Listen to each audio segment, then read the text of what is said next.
Good morning, everybody, and welcome to this Allen Heath webinar. Thank you for joining us here at Allen Heath's headquarters in Cornwall in the far southwest of the United Kingdom. I'm David, I'm Head of Brand Marketing for Allen Heath, and I'm joined this morning by Keith Johnson. Hello. Keith is Product Manager for SQ, and by my colleague Nick Beretta. And Nick is Head of Product Marketing. Hello.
So I think now that we watched the video, a good way to get started would be, Keith, as you are the product manager for SQ, would you give us your quick elevator pitch for SQ5 and SQ6?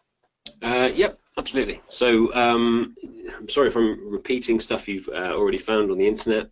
There is information and videos out there already, but for those of you who haven't, this is SQ, and there's an SQ5, SQ6 here. Now inside, these share the same, they're built on the same XCVI core. So these are both 48 channel mixers. They're both running at 96 kilohertz inside. They're just coming in different form factors.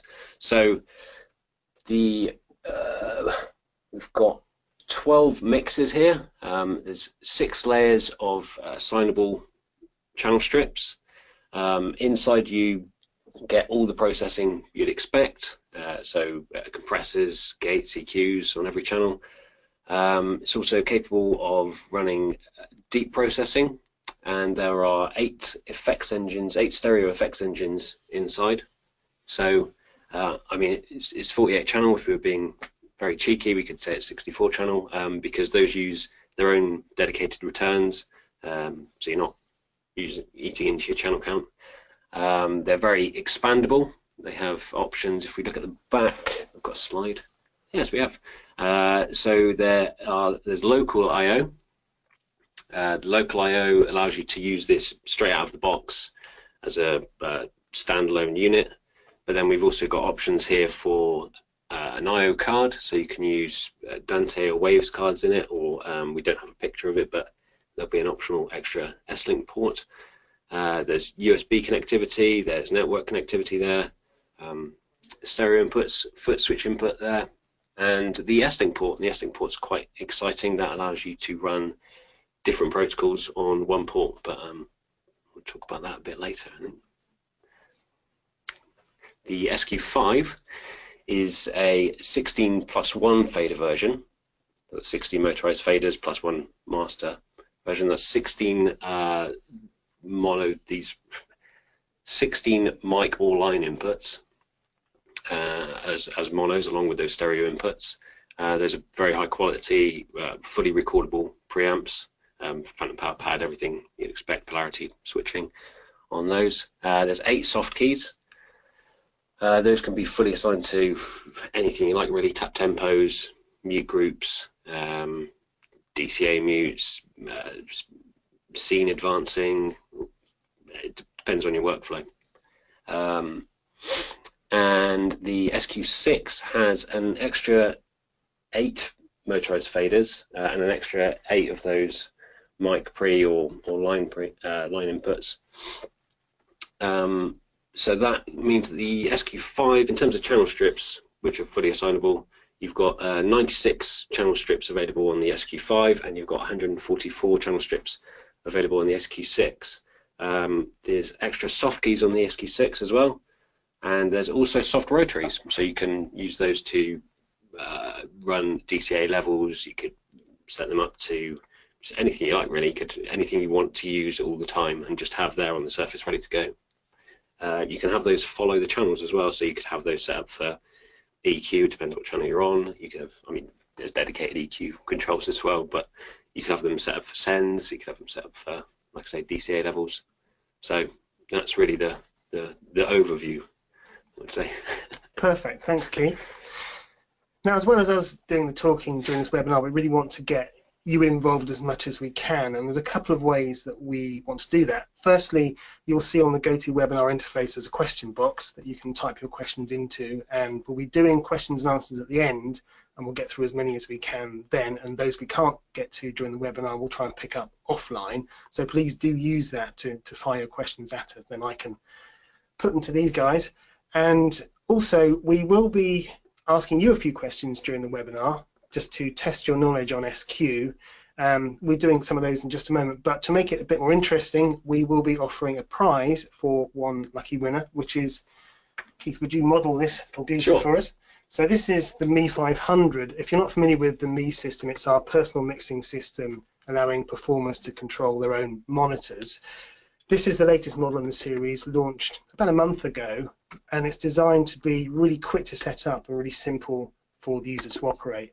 And one of the key points about this Me 500 is it's plug and play compatible with SQ, with Q, with GLD, and with DLive, and it's also compatible with some third-party mixers as well. So it's a great prize. We'll be looking at the 4 questions we'll be asking. We'll check who's got all 4 questions right, and we'll pick one lucky winner from those, and we'll send out this Me 500. So let's kick that off with our first question, and it goes back to something Keith was saying a few moments ago. It shouldn't be too challenging, this one.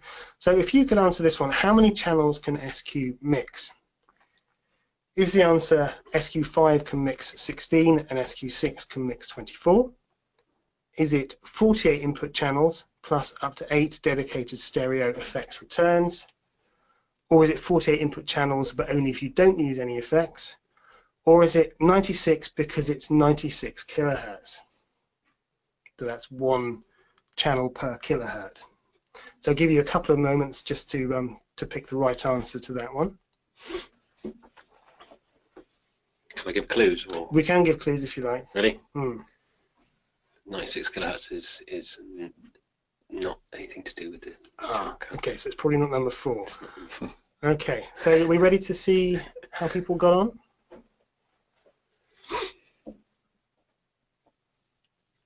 And the vast majority of you correctly chose that it's 48 input channels, to answer 2, 48 inputs plus up to 8 dedicated stereo effects returns. Cool.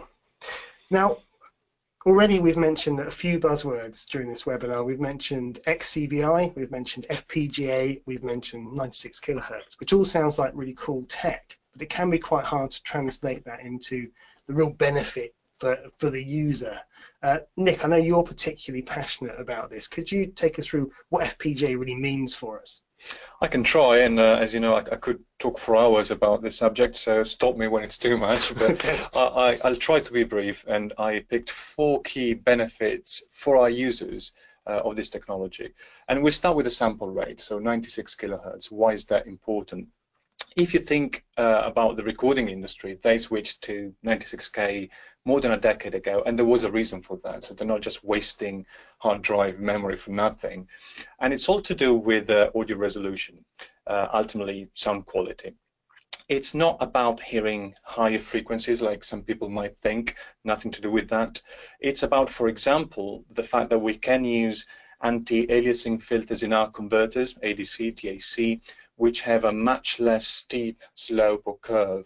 What that means in practical terms is that you have less phase distortion at high frequencies, you have less smearing of high frequency content.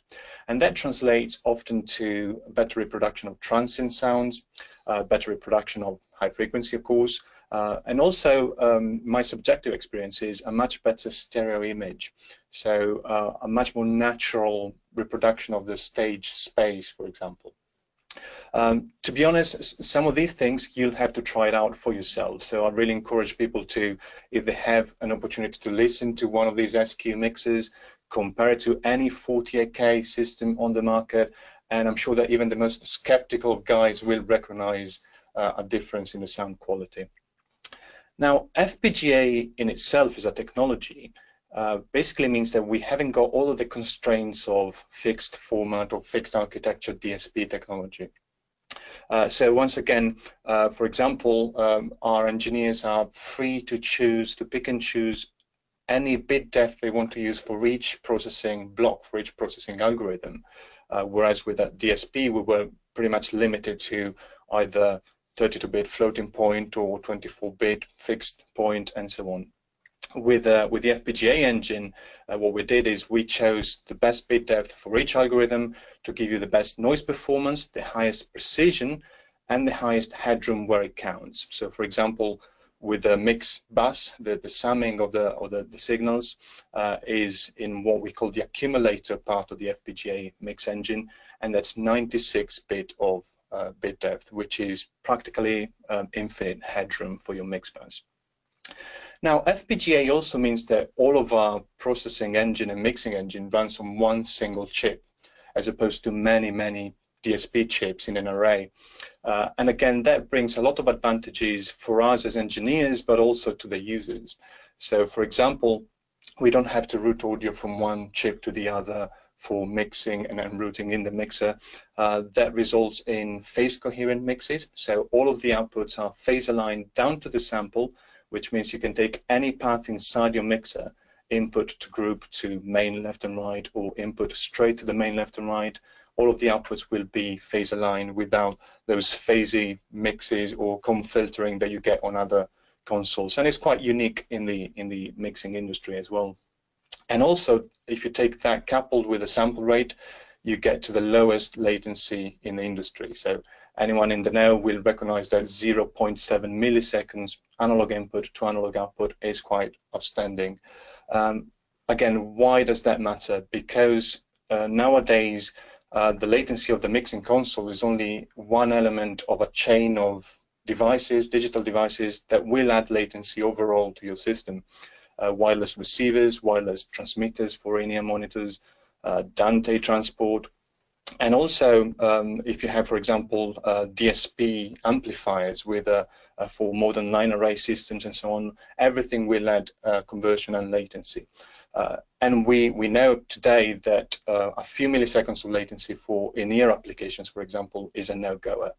So that's why it really matters to have the lowest possible latency in your desk. Great. Thanks, Nick. Well, there's a lot of questions coming in already. Let's kind of test how XCVI has been received. Then let's run another quick poll on this one. Just bring that up now. So, what is XCVI? Which, if you haven't guessed, is Roman numerals for 96. Is it SQ's 96 kilohertz processing core based on latest generation FPGA? Is it SQ's 48K processing core based on DSP tech? Or is it, who writes these?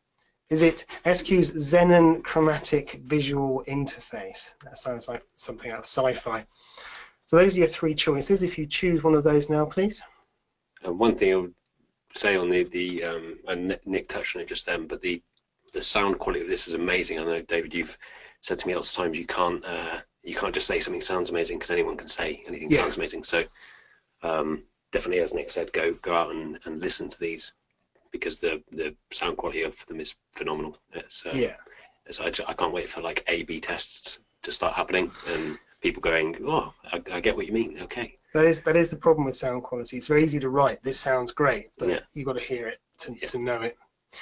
So let's see if people have yes, okay, we have got a few people suggesting that XCVI is Xenon Chromatic Visual Interface. They don't want to meet 500. But the correct answer is number one, that XCVI's SQ is 96 kilohertz processing core based on latest generation Fpga. So that leads us quite neatly into the development of SQ, and obviously a huge amount of work went into that XCVI Fpga core, and we've been very lucky to have an incredibly dedicated team working on SQ.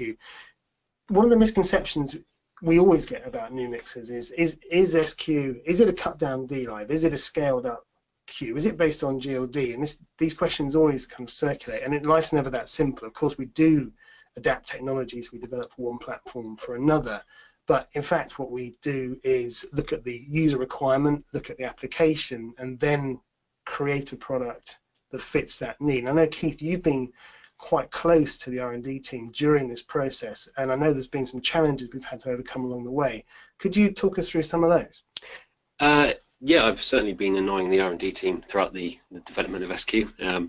Sticking my head around. I mean, there's a Allen Heath, it's great, as you say. We've got listening rooms just across the corridor there. We've got the people developing stuff in rooms next to each other. Everyone's wandering around talking about, wouldn't it be great if we could do this? Wouldn't it be great if we could do this? But with all of our mixers, actually, it starts off with what do we want to make, like what's needed. It's kind of there's lots of engineers here, I should say, as well. There's sound engineers here, probably the highest concentration of sound engineers in the southwest, I would guess, in one building. So it starts off with, right, what is needed for the end user, and we start with that as a question and go from there. The team then think about every single aspect of the mixer. So they say, wouldn't it be great if we could add this? That's great. How do we add it? How do we make it good? How do we make it better? And keep going back over it, keep working on it until it's just perfectly right. And I know there's a lot of people scratching their heads in dark rooms down the corridor, working out how they can make the best thing they possibly can. With the SQ top extrusion, with it being a new design and the angles were different to D-Live, when sitting down, the customer could see the LEDs essentially in the top extrusion. So we ended up redesigning that. The light bar itself became more diffused, and the PCB we ended up rotating 90 degrees, which reflects around the top extrusion aluminium and diffuses the light, or helps to reduce the amount that it's pinpointed out the front, and therefore easy on the user's eye as such, less glaring when sitting down.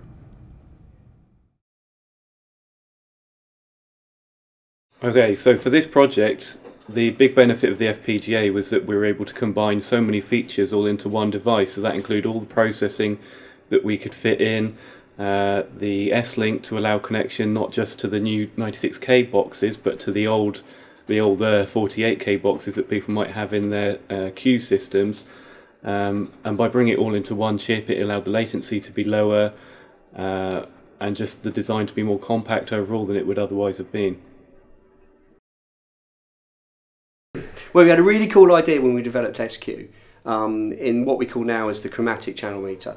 By using the software to drive a multicolour, multi-brightness single LED, we've packed in everything you can do on a channel meter into one single spot. Rob at the end there was talking about the chromatic channel metering. So one of the things with SQ is as you mentioned, we've taken aspects and innovations that we've brought to market before, incorporated them into this unit, made some advancements in certain areas, and then also added in some new features as well, just to really pack a punch into this this tiny little thing. And it should be said that we only managed to get the microphone in front of a very few members of the team yesterday. On the regular team meetings on the SQ project, it is standing room only. It really is a kind of cast of thousands. It brings together the strengths of all the different aspects of the R&D department. Now, we've already talked a bit about the importance of designing for the application. I know, Nick, this is something you feel very strongly about. Who did we have in mind for SQ during the development process, and where do we see this product going? Well, one particular application where we see SQ doing very well potentially in the market is AV and corporate sound. And that's twofold really, because you have the kind of rental companies supplying for those events like annual meetings, presentations, road shows, and so on, but also installation, so system integrators and installers who are installing sound equipment into conference centers and again corporate theaters and all of those spaces. And in both of these scenarios, the requirement is often very similar. So they need systems which are easily portable and deployable, maybe in different rooms of a building or for different events. And sometimes the whole sound equipment needs to be self-contained into a single rack, into a wheeled fly case to be deployed where it's needed. So that's where, for example, SQ5, rack mountable and very compact, but yet powerful, can make a difference for a lot of these users. And also features like the SQ drive recording, so you can record your speakers or teachers in an education environment directly on USB drive without the complexity of an external laptop setup. Features like automatic mic mixing to handle panel talks, a bit like this one, or conferences with ease, and ultimately the ability of expanding the mixer when it's required. So you're not limited to the 16 or 24 preamps on board. You can plug in a number of stage boxes, and again, it's all based on Cat5 technology, so you can use the infrastructure of the building in an installation. You don't need to run dedicated cables. And kind of the same requirements, you will find them in houses of worship, education. Again, in those cases, ease of use is probably the biggest thing that comes to mind. And a lot of users we meet and we talk to, they really stress the importance of the mixer needs to be usable from the novice operators and volunteers in a church to the system tech and sound engineers level. So that's something that we always bear in mind when we design the user interface and graphic user interface. And then you have PA and rental companies. Local rental companies covering local festivals and events, but also medium-sized regional and larger rental companies who maybe need a B system for smaller events. They might have already a D-Live or a GLD in stock, or any other brand, but obviously the idea of having a B system that is very, very familiar to their operators, so with a very similar user interface, and also that you can easily integrate with the top flagship mixing consoles. So for example, as Keith will probably touch on later, you can link a D-Live and an SQ together very, very easily and share audio from one to the other. Well, that leads us on quite nicely, actually, to discussion of S-Link, which I know is something we've mentioned already. It's a really exciting bit of technology, but it's not the easiest thing to kind of show, because I can see an S-Link port on the back of this SQ5. It doesn't look as exciting as it perhaps is. Keith, could you shed some light on the mysteries of S-Link? Yeah, of course. Jeff, in the video earlier, Jeff has touched on the idea of S-Link and the capabilities of it. With S-Link, these are 48-channel mixers. You have local I/O, and you might want to expand it. So some people might only need the 16 local I/O. Other people might want to use remote audio racks to get channels from stage via Cat5e or higher cable. So S-Link, what we've done with that, it's not a new protocol, it's a combination of our protocols, and we're nice guys.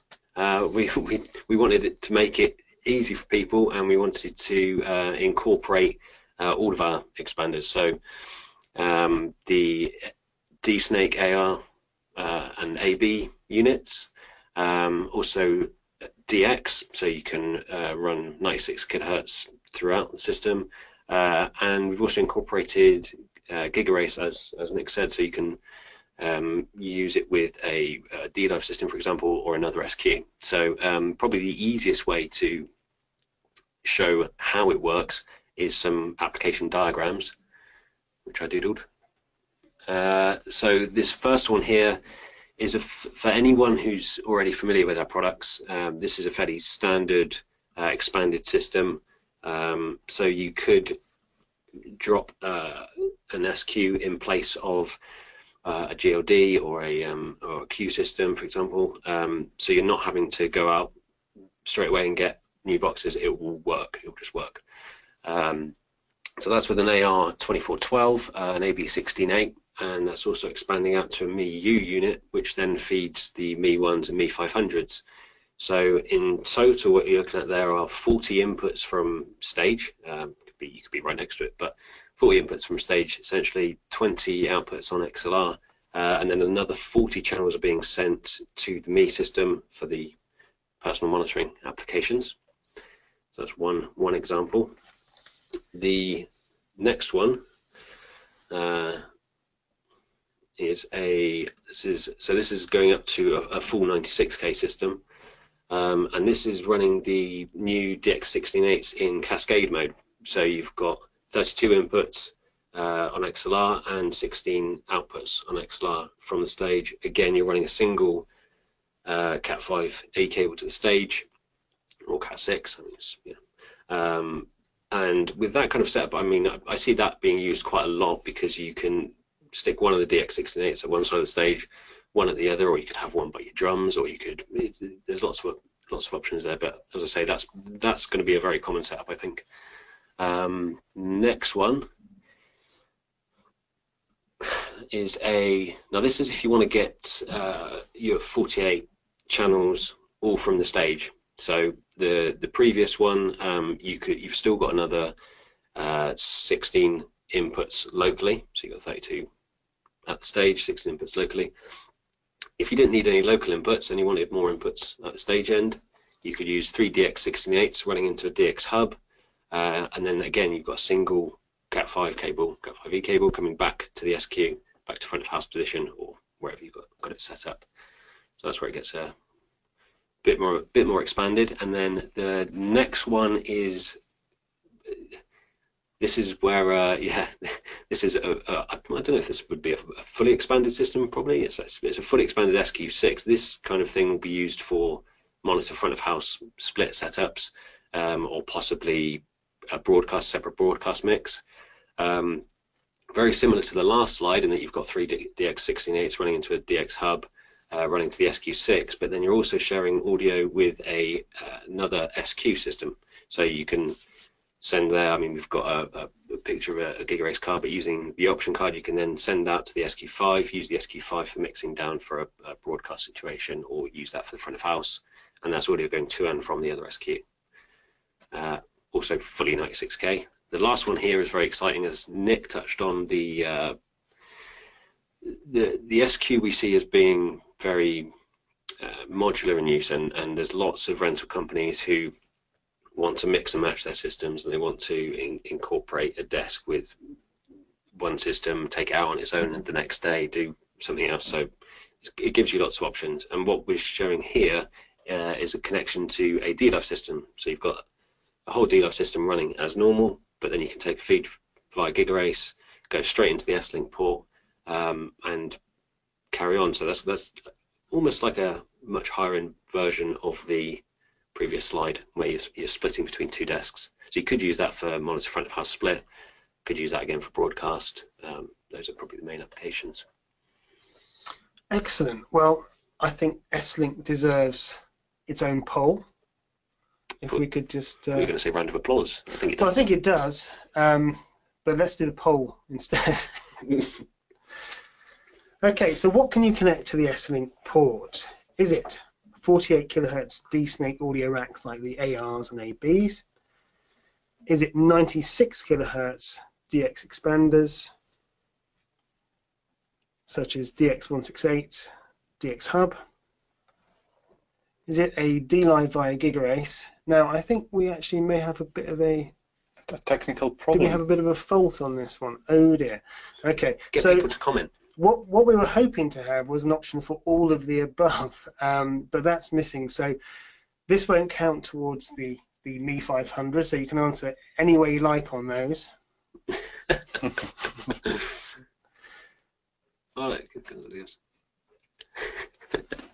Yeah, a bit of a mixed picture. Oh, no, okay, so it looks like some of you were seeing any of the above, which was the correct answer. Give it But away.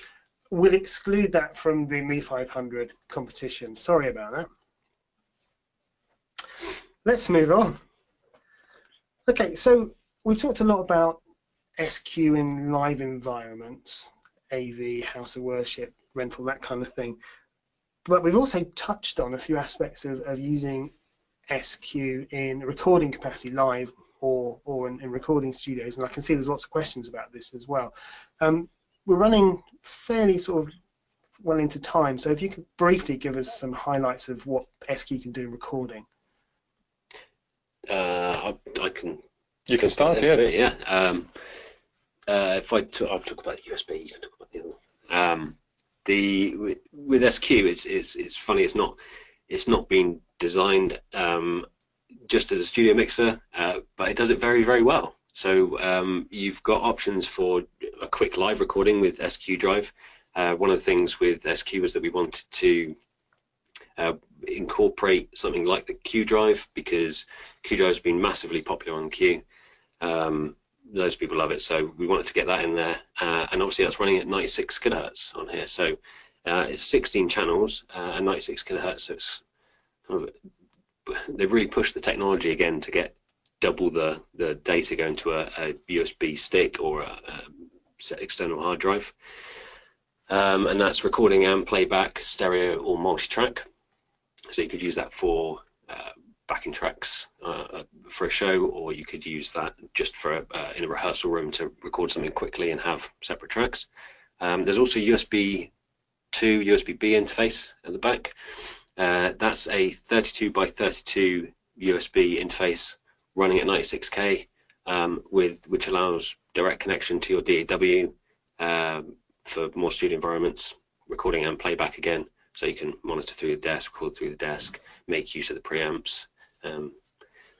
Yeah, you can also use that interface, the USB interface, for what we call DAW control. So you can assign your faders and buttons to Cubase, Pro Tools, Logic, and use the desk as a controller for your DAW. And I always think it's quite impressive that we packed that technology into a live mixing desk.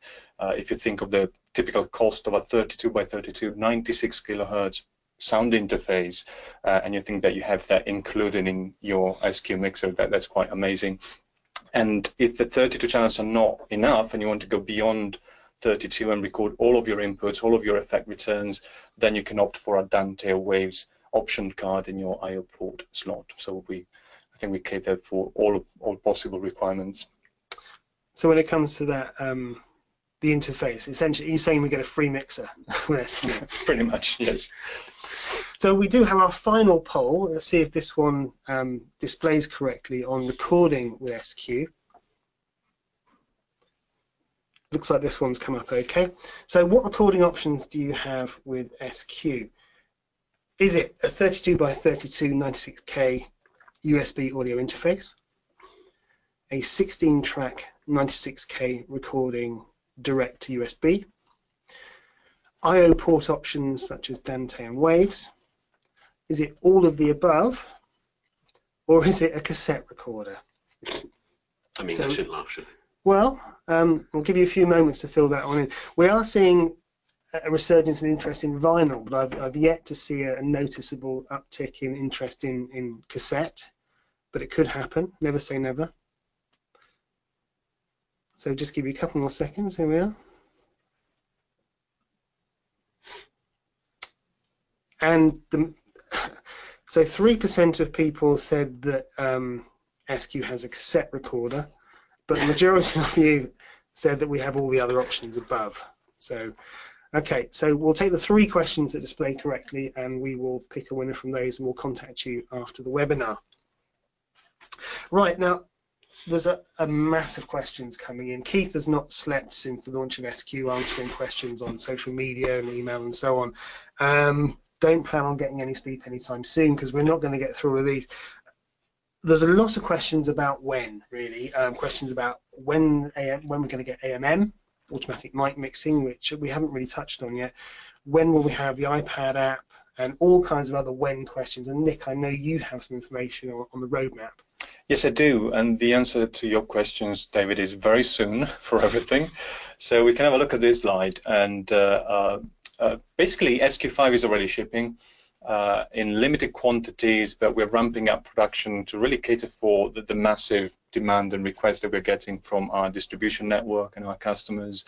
SQ6 will follow very soon in December. And the mixers will ship with version 1 of the firmware, where you can find everything you would normally expect from an Allen Heath mixer with all the processing and mixing tools you require. We're already working on version 1.1 of the firmware. That will include our free deep preamp model, the tube stage preamp model. So all you need to do is go online, register your mixer, and you will be able to download for free version 1.1 of the firmware. And that's just to give you a taste of deep processing and what it can do for you.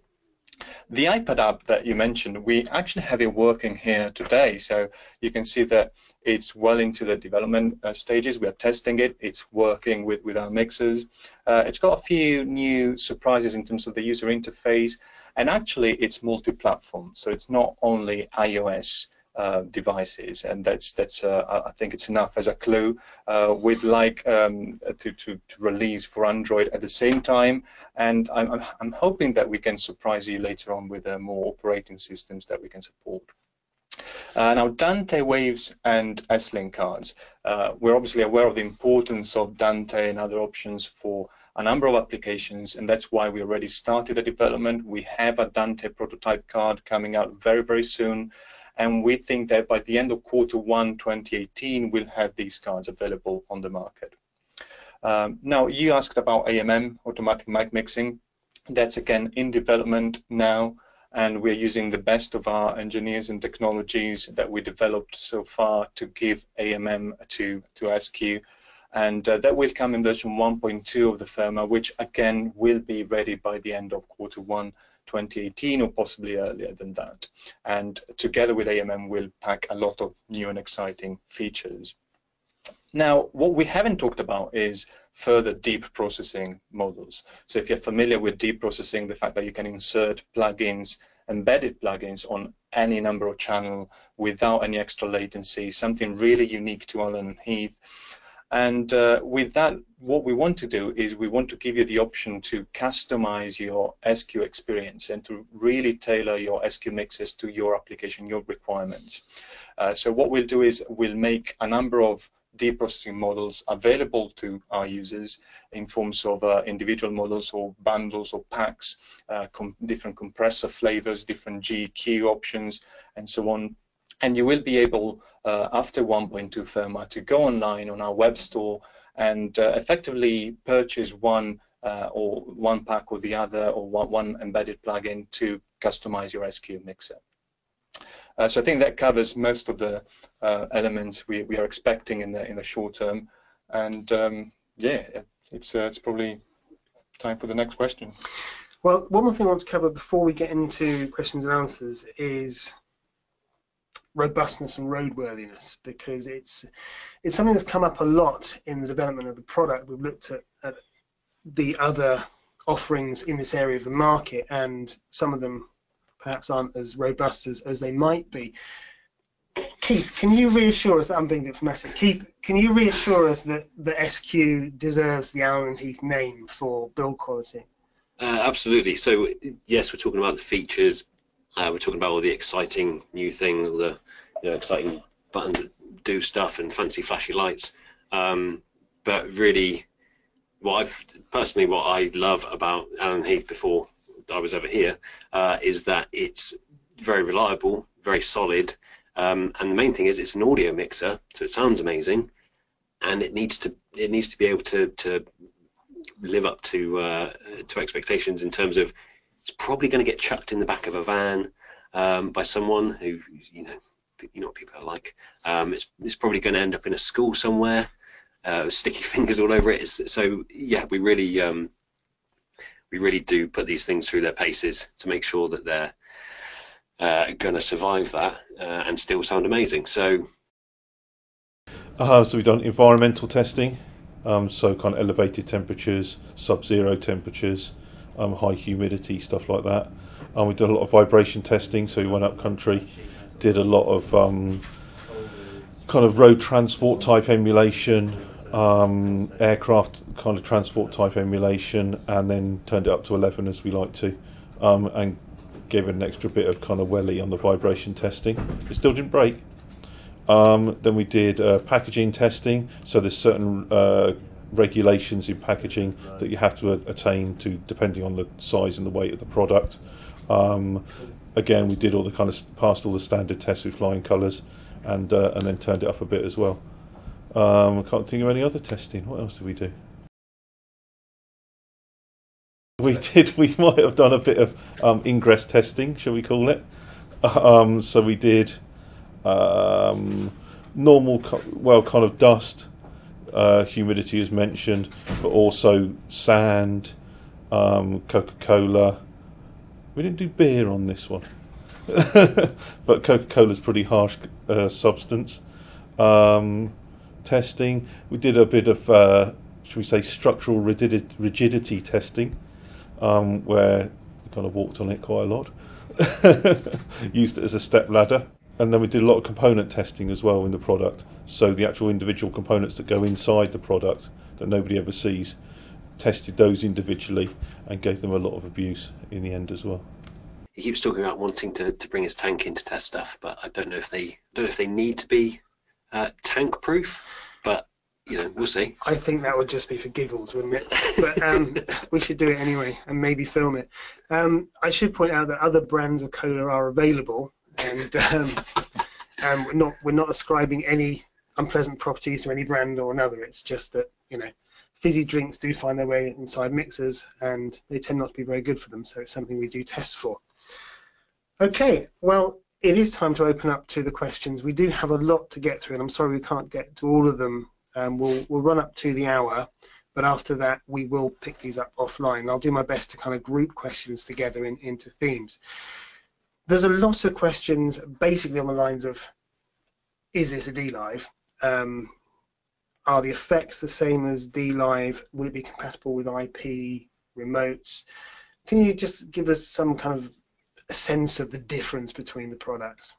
It's not D-Live. If it was, it wouldn't cost the price that you gave to our users. Obviously, whenever we design a new mixer, we try to use the best of our technology, the best of our expertise and know-how to pack it to the price point and to the cost where we see that product being required. As a result, the sound quality is very similar. The processing engine is practically the same, and some of the processing elements and algorithms are really similar, if not identical. With something like the effects, you will find a selection of the effects that you can find on a D-Live. So not all of the effects models will be available, definitely not at the start, but yes, the reverbs and delays and flanges and so on that you will find in SQ are exactly the same effect libraries, acclaimed effect libraries that we have on our flagship mixers.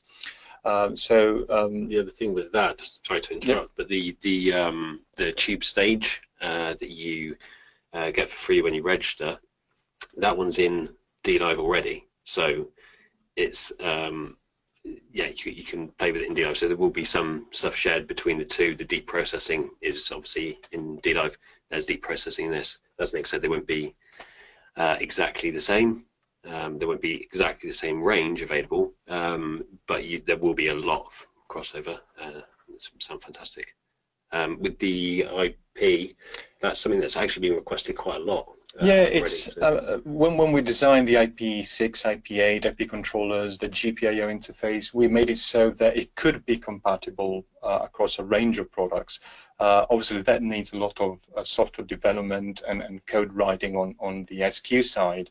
So it's not something that we envision in the next few months, but it's definitely something that the technology allows. So we will monitor the demand for that level of compatibility and consider it for the future. Okay, now I should have gone over the pricing, and many people are asking how much SQ will be. The pricing I can give is MAP US dollar pricing, and for the SQ SQ5, you're looking at $2,799 and the SQ6 will be $3,499. So what we should have done really is done a poll of what you think it would be. That would have been very interesting. But I think it's fair to say you're getting a lot of mixer for your buck. I think we've got a few people from theatre environments watching the webinar, and I've got a number of questions about the scene system for SQ. Are we ready to talk about the scene system? Yes, we are. Yeah. Keith, do you want to touch on what scene features we have? Yeah, it's it's very powerful. I mean, we do a lot of work with the scene system. A lot of people only use the scene system, as most engineers will know, for saving a couple of scenes. For this is my setup for this, and this is my setup for this. With theatre, it's a completely different situation, because you're putting in potentially hundreds of scenes for every scene. Literally, that's what they're for. That's where they come from. With SQ, you've got 300 scenes. Show file compatibility. You can take your show file on your stick, load it up, take it to another desk, load it up. You've got scene filters, you've got safes, everything you would expect. I did see a question about crossfade options, which are not in there at the moment, I should say, but that's now on the list of feature requests. So I've added that this morning before we started. So yeah, it's a very powerful scene system on SQ. We have the scene auto increment option as well, so you can assign it to a soft key and quickly go through your scene or queue list very easily. And also, I don't think we mentioned the media capabilities of the network, and as well as USB, so you can effectively control your scenes from a show control system, QLab, for example, which is very popular in theatres at the moment. So you can use QLab to trigger scenes in the desk, or vice versa. And you could also hook up, I mean, just on that side of things, you can hook up third party. We've got a third party box, the Boom box. So if you wanted to hook it up with hardware controller, you can use 5-pin MIDI straight through in the network, MIDI over TCP/IP, and automate things that way as well. Okay.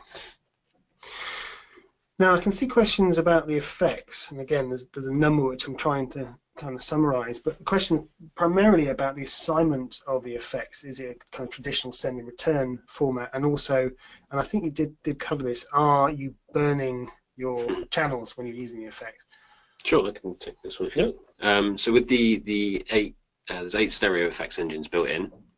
The way they run is you have 4 effects you probably use. I mean, this is a standard setup. It's very, the cool thing with SQ is every single part of it is very flexible, very assignable. You can choose how you want to use it, set up for exactly your workflow. But how I would imagine most people are going to use it are using 4 of the effects on the 4 effects sends here, and then you've got another 4 that you can use as either inserts on mixes, or you can send them, return them from elsewhere. It's a very, you can kind of plug them in where you like, use them how you like, and no, they've got their own dedicated returns. So you could send them to them using various sources, and then bring them back in on stereo returns that don't eat up any of your inputs. So you've still got the 48 inputs plus the 8 stereo returns, and on those 8 stereo returns, you've got things like EQ as well. So yeah, you can assign any other mix, if you like, to the effect engine. So effect 5 to 8, typically, as you say, they can be inserted. You can use a direct out if it's just a specific channel that you want to send to a reverb, or you can assign any other mix. Not everyone will need 12 stereo mixes for monitors, so that gives you again the flexibility of choosing. I want to use that aux mix for an effect unit, or a wedge monitor in here, anything you like, or a group. So all of the 12 mixes can be turned into a subgroup. Excellent. Now, again, I'm trying to aggregate a few questions here, but there's a lot of interest in S-Link, essentially, the ability to use the 96K expanders and the 48K expanders.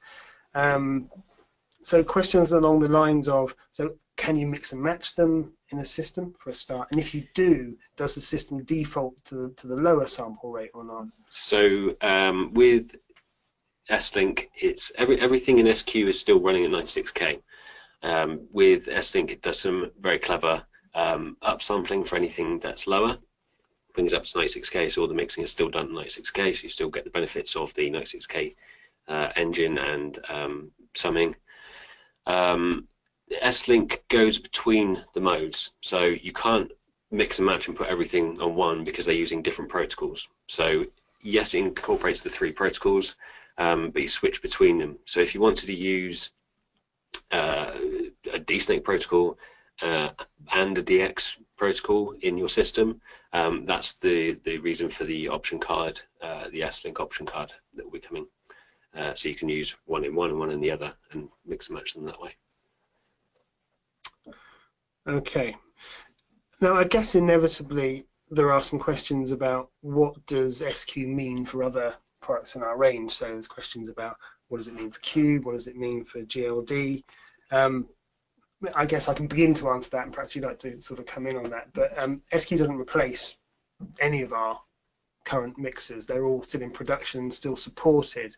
And I think you'll see, particularly with Q, the application is quite different, and with GLD, they are in a similar area of the market, but there are some applications where GLD will still be the right solution, and it's still very much a current product. Nick, have you got any further thoughts on that?